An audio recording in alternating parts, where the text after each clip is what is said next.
Merci d'écouter la radio Indoniculture. Bienvenue dans cette édition. Au sommaire, un incendie d'origine inconnue s'est déclaré le mercredi de la semaine en cours dans une galerie de la mairie de Bujumbura. Le maire de la ville accuse les propriétaires de ces galeries de construire anarchiquement et exige le passage des camions anti-incendie. La guerre à l'est de la République démocratique du Congo fait déjà au moins entre 20 et 35 000 réfugiés congolais. Au Burundi, ces réfugiés seront délocalisés vers le camp de Musenyi en province Rutana. Les faibles pluviométries en commune Michia de la province Chankuzo, c'est à l'est du Burundi, suspend le semis de la saison culturelle B et la population crée le risque de famine. La maigre salaire et le retard de paiement sont les conditions que déplorent les sentinelles au Burundi. Souvent en âge avancé, ces derniers plaident pour de bonnes conditions de travail. Je t'invite à tous vous présenter cette édition. Rétro Hebdo. Rétro Hebdo, rétrospective hebdomadaire de l'actualité sur la radio Indoniculture. Bienvenue dans les détails de cette édition. Un incendie d'origine inconnue s'est déclaré dans la galerie d'Iko en plein centre de la ville de Bujumbura le mercredi de la semaine en cours. Certains commerçants n'ont rien sauvé et étaient dans la désolation.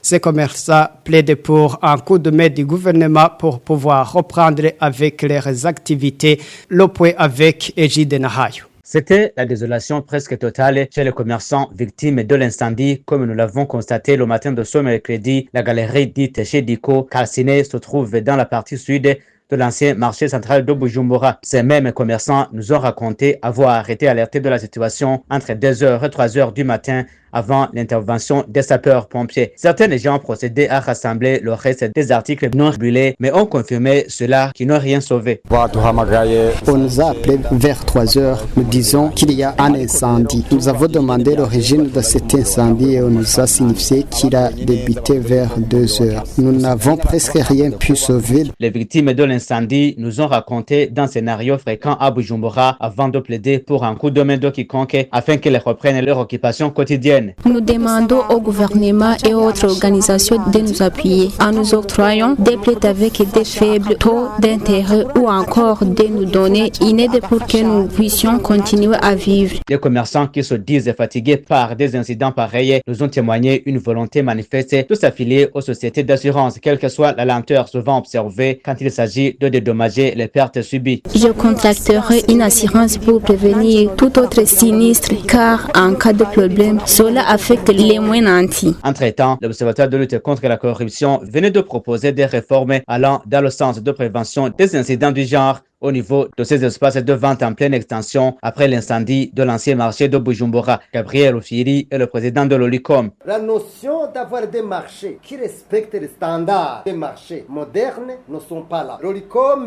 demande au gouvernement de dégager les couloirs une fois qu'il y a l'incendie, les véhicules anti-incendie puissent avoir des chemins à travers lesquels ils doivent passer pour atténuer les dégâts. La partie touchée par l'incendie déclarée la matinée de ce mercredi venait de faire rage au même endroit. Il y a de cela 3 ans environ, l'espace était en grande partie occupé par les anciens occupants de l'ex-marché central de Bujumbura, parti en fumée le 27 janvier 2013. À cette demande, le maire de la ville de Bujumbura interpelle les commerçants à faire assurer leurs marchandises. Certains commissaires des marchés et gestionnaires des galeries dénoncent plutôt des actions des propriétaires des stands qui modifient des installations électriques et causent des cas d'incendie.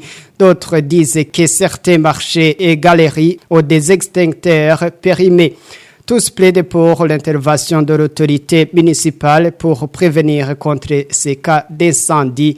Odilo Ngejima. Parmi les préoccupations soulevées par les responsables des marchés et les gestionnaires des galeries à mairie de Bujumbura se trouve la question liée à la façon dont ces endroits sont aménagés. Il y a des installations anarchiques qui se remarquent dans certains marchés et qui sont réalisées par des personnes qui n'en ont pas les compétences. Vous allez voir des installations dont l'origine des fils utilisés n'est même pas connue et vous ne savez même pas comment ils sont raccordés au réseau électrique, ce qui risque souvent d'être à l'origine de différents accidents.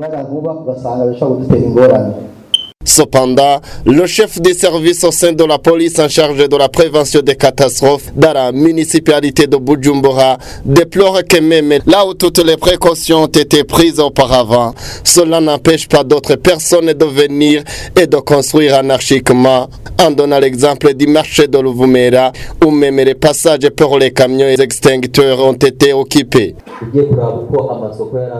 Si on analyse comment étaient construits tous les marchés auparavant, il y a certaines choses qui ont été bricolées. Par exemple, à Luvumera, même le passage sud pour le camion extincteur a été complètement bloqué. Il ne reste qu'un seul passage au nord. Vers le sud, si un incendie se déclarait, on ne pouvait même pas se permettre d'envoyer un sapeur-pompier. Ce responsable précise que les installations sont bien présentes, mais qu'elles ne sont pas renouvelées, comme c'est le cas pour les extincteurs qui sont périmés, bien que leur remplacement prenne souvent du retard. Le meilleur moyen de prévenir les dégâts qui pourraient être causés par des incendies et ainsi éviter que les commerçants ne se retrouvent dans la désolation serait que la mairie s'implique pour que tous les commerçants fassent assurer leurs marchandises. En plus du contrôle de routine des agents de la mairie qui ferment souvent des boutiques qui ne sont pas en ordre, il faut ajouter quelque chose. Parce que le meilleur moyen pour prévenir les accidents, c'est que les marchandises soient assurées. Là, on peut dormir tranquille car je sais déjà que je serai dédommagé si un incendie se déclare et que tout a été réduit en cendres. Le maire de la ville de Bujumbura, Jimmy Hatungimana, les tranquillise en affirmant que désormais, faire assurer ces marchandises sera une obligation pour tous les commerçants. Il a également garanti que toutes les mesures nécessaires seraient prises pour résoudre les différents problèmes déjà évoqués dans les plus brefs délais. Tous les marchés et espaces de vente aménagés dans la municipalité de Bujumbura doivent désormais être dotés d'équipements anti-incendie et les passages pour camions extincteurs doivent être dégagés. C'est l'ordre donné par le maire de la ville de Bujumbura à ses responsables des espaces de vente au cours d'une réunion animée le jeudi de la semaine en cours à l'intention de ses opérateurs. Le maire de la ville, Jimmy Hatungimana, a aussi exhorté ses responsables de marché et échoppes à installer des caméras de surveillance afin de détecter l'origine de ces cas d'incendie. Je vous propose de l'écouter de la traduction de Dieudonné Niyonzigami. Nous sommes déjà convenus que tous les marchés et galeries doivent équiper d'extincteurs et c'est vraiment important et fondé. Autre chose, c'est les passages réservés aux camions anti-incendie qui doivent être dégagés en fait de faciliter l'intervention. Il faut aussi disponibiliser tous ces équipements dans les marchés, galeries et shops. Il s'avère nécessaire aussi que ces endroits soient équipés de caméras de surveillance. Aussi, il faut qu'avant qu'un incendie se déclare, qu'il y ait des veilleurs ou gardiens en fait de procéder au premier secours. Les responsables des marchés ont aussi promis que les passages pour les camions extincteurs sont dégagés. Nous allons effectuer une descente pour se rassurer s'il y a des manquements. Les responsables seront remerciés. Nous demandons aux administratifs de collaborer avec ces responsables pour trouver des solutions en fait de prévenir d'éventuels cas d'incendie. Rétro Hebdo. Rétro Hebdo. Rétrospective hebdomadaire de l'actualité sur la radio Indoundi Culture.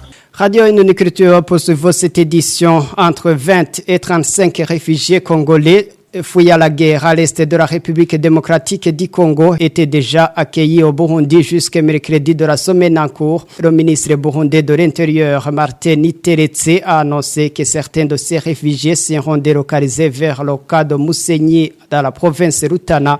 Appelle à tous les parties prenantes à contribuer pour un bon accueil de ces réfugiés. Je vous propose de l'écouter.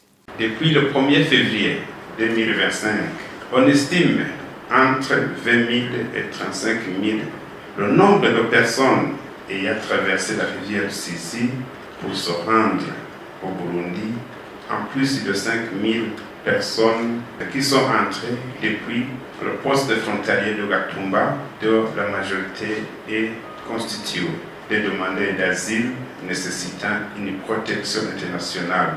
Le flux d'arrivée a particulièrement augmenté à partir du 14 février 2025.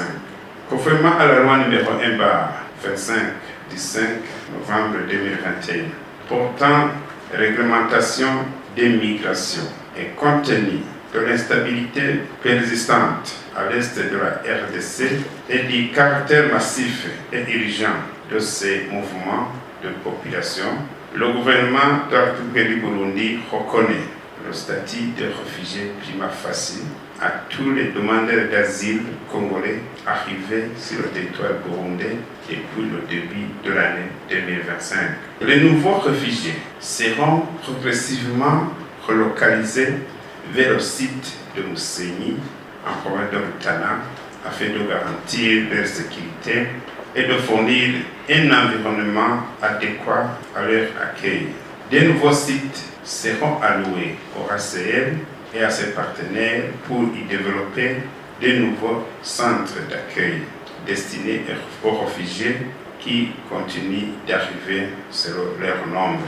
Le gouvernement de la République du Burundi en appelle à la solidarité de la communauté internationale et nationale pour soutenir les efforts déployés dans la prise en charge de ces réfugiés.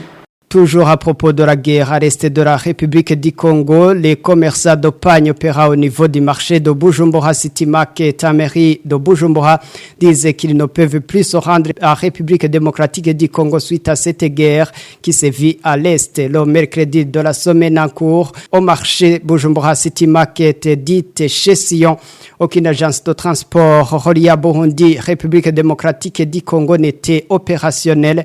En conséquence, les prix des pagnes en provenance de la République démocratique du Congo avait commencé à être revu à la hausse. Le reportage est signé Olivier Cuizer. Au marché Bujumbura City Market, communément appelé chez Sion, les pagnes en provenance de la République démocratique du Congo ont été revus à la hausse depuis les hostilités à l'est de la République démocratique du Congo qui ont bloqué les commerçants à se rendre au point de ravitaillement. Une pagne de marque Marewa, par exemple, qui s'achetait 150 000, s'achète aujourd'hui 200 000 francs Burundi. Il y a Marewa, première qualité et deuxième qualité. La première coûte combien? 200 000. Et la deuxième? 100 000. Aujourd'hui, il est impossible de se rendre à l'RDC. La frontière est fermée. Au matin de ce mercredi, chez Sion, aucune agence de transport reliée à Burundi, République démocratique du Congo, n'était en train de travailler. Personne ne peut s'approcher de la frontière burundo-congolaise, nous ont avoué les chauffeurs rencontrés sur place. J'ai entendu dire que bientôt les chauffeurs vont de nouveau être autorisés à franchir la frontière et avec les passagers. Pour se ravitailler en pagne, aujourd'hui, les commerçants ont adopté le système de commande, dédouanant seulement leurs produits au niveau de la frontière. Mais là aussi, des commerçants sont inquiets que si la guerre à l'est de la République démocratique du Congo ne s'arrête pas, les pagnes en provenance de la République démocratique du Congo risquent de manquer. Et une bonne partie de la commune Mishira en province de Changuzo est actuellement menacée par un phénomène d'ensoleillement. Par conséquent, les agriculteurs ne peuvent plus vaquer à leurs activités pour la saison culturelle B. Dans d'autres cas, les champs de culture qui ont encore besoin de pluie se sont asséchés.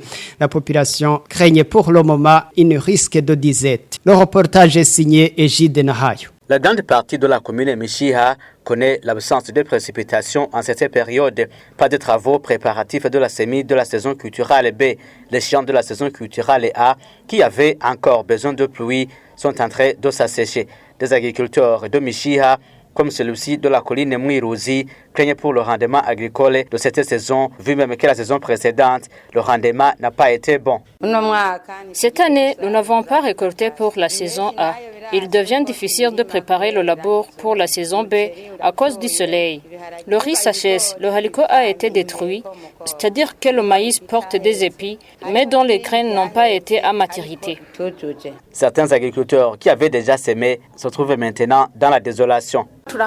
Nous avons beaucoup de la peine. Voyez-vous, vous nous trouvez ici assises sans être allés au champ à cause du soleil. Même ceux qui ont semé il y a 2 semaines, les graines sont brûlées et ne vont pas pousser.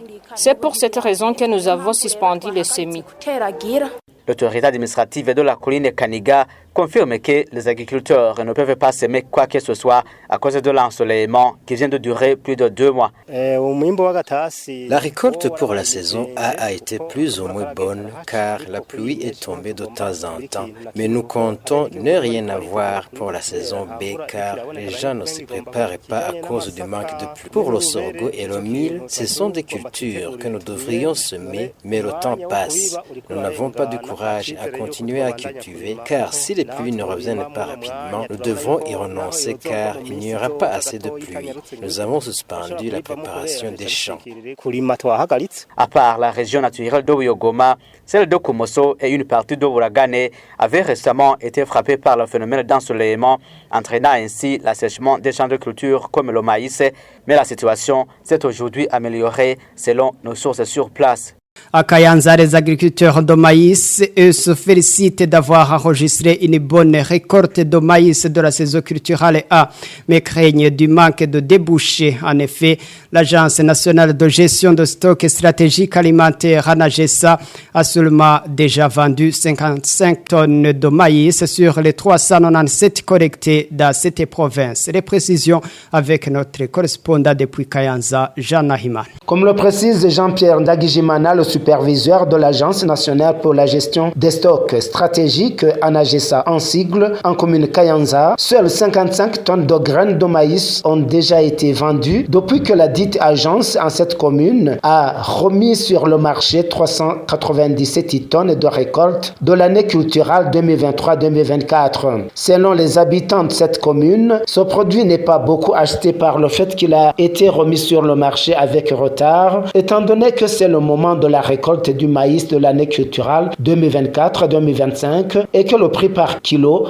varie entre 1300 et 1500 francs, poursuivait-il. À cet effet, Jean-Pierre Ndagijimana fait remarquer que les consommateurs ne peuvent pas acheter du maïs dont le coût est de 2000 francs le kilo au moment où ce produit s'achète. Actuellement, au marché de Kayanza, à un prix variant entre 1600 et 1700 francs le kilo. Suite à cette récolte qui reste toujours en grande quantité dans les stocks de l'ANAGESA, les agriculteurs disent s'inquiéter que la récolte de cette année risque de manquer de marché d'écoulement, surtout qu'habituellement le gouvernement achetait cette récolte auprès de la population au mois de février. Interrogé à propos de cette inquiétude exprimée par la population, Jean-Pierre Ndagijimana dit que seul le gouvernement a le droit d'y répondre. Nous avons par la suite essayé de joindre par téléphone Adelin Nyonsaba, le directeur provincial du bureau ayant le secteur agricole dans ses charges à Kayanza afin qu'il s'exprime là-dessus, mais sans succès. Depuis Kayanza, Jean Heyman pour la radio Indoundi Culture. Par là toujours de l'agriculture, des producteurs de tomates dans la vallée de Murembwe, Corinne Kanyenhoko, commune province Rumonge, sont lamentés des cas de maladies qui attaquent leurs champs de tomates ces derniers jours. Ils déplorent d'énormes pertes à cause de ces maladies. L'autorité provinciale en charge de l'agriculture à Rumonge appelle ces agriculteurs à recourir aux fongicides et aux insecticides. Le reportage est signé Égide Nahayo. Ces producteurs de tomates de la vallée de Murembwe en province Rumonge indiquent que les fruits de tomates qui n'ont pas encore atteint la maturité pourrissent, de même que le feuillage, expliquent ces agriculteurs. Une maladie dite Ikibabu est apparue. Elle endommage les feuilles des tomates ainsi que les fruits non encore mûrs qui pourrissent. C'est-à-dire que les feuilles et fruits pourrissent et puis tombent par terre. À côté de ces fruits et feuillages qui pourrissent, les producteurs de tomates dans cette vallée de Murembwe parlent également des insectes qui menacent leurs champs. Il existe également d'autres insectes de couleur verte et noire. Quand ils apparaissent sur les fleurs de tomates, nous ne produisons rien. Pour le moment, nous venons de perdre des champs. Également, ces producteurs de tomates font savoir que bien qu'ils fassent recours aux produits phytosanitaires pour combattre toutes ces maladies, les résultats sont toujours négatifs, déplorent nos sources. Toutefois, ces producteurs parlent d'une culture qui était tellement rentable avant l'apparition de ces maladies, ce qui n'est pas le cas aujourd'hui. Avant cette maladie, une quantité de tomates que je pouvais vendre à 80 000 francs, aujourd'hui je la vends même à moins de 10 000 francs. Là où je pouvais gagner 80 000 ou 100 000 francs, pour le moment, à peine je gagne 50 000. C'est une perte énorme.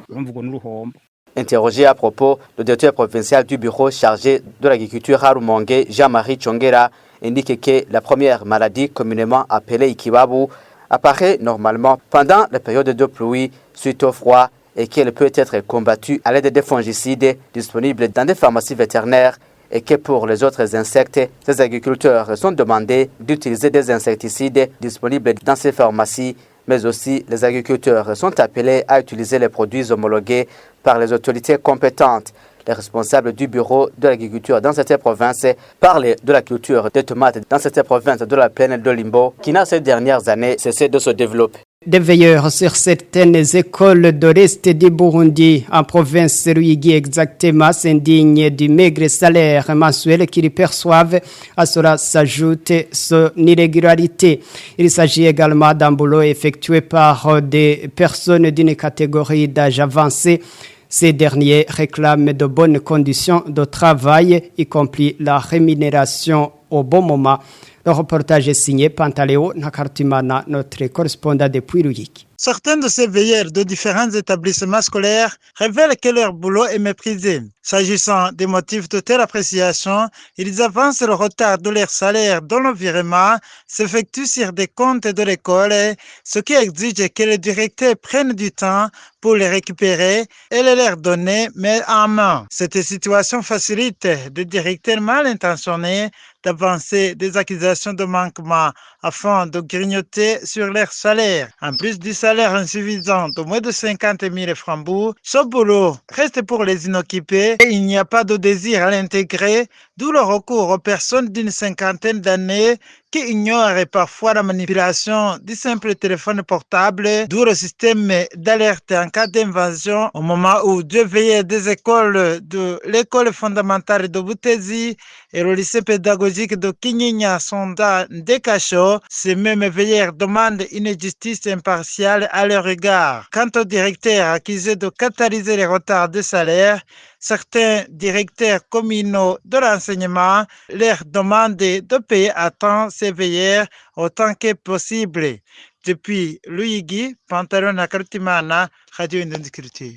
La réhabilitation des 9 salles de classe dont la toiture a été emportée par des pluies diluviennes à l'école fondamentale Christ-Éloi de Mushasha dans la ville de Gitega traîne toujours. 5 mois viennent de s'écouler après l'incident. Les murs de cet établissement scolaire s'écroulent déjà en laissant constater des fissures à plusieurs endroits.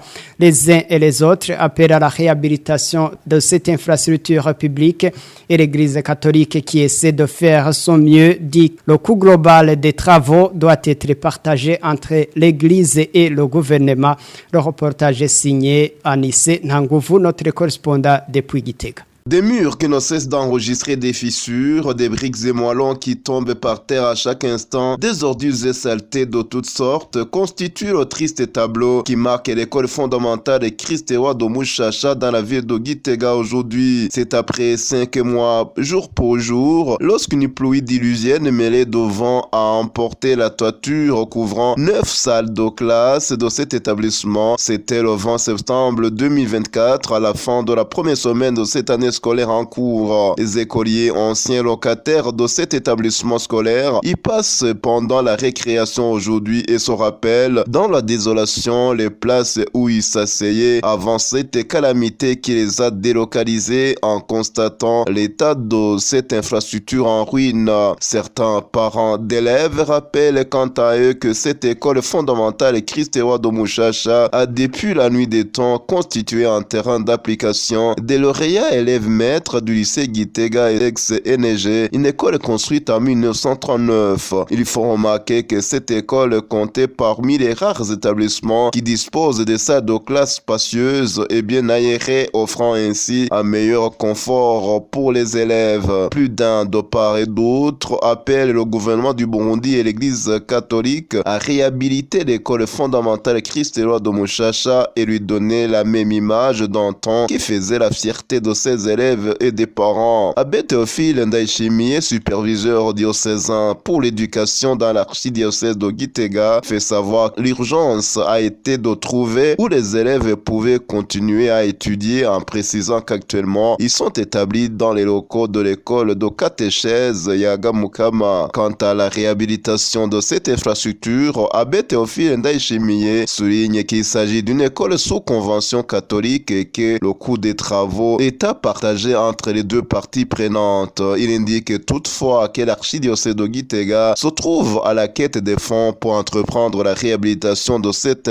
école publique. Anissé Nangouvou, Gitega, Radio de Culture. Ainsi s'achève cette édition. Merci à vous tous d'avoir suivi. Merci à Marcel Ahmed qui assurait la mise en onde. Ce journal vous était présenté par Jotamila Touzi. Restez branchés sur les ondes de la radio Indo de Culture et sur nos plateformes.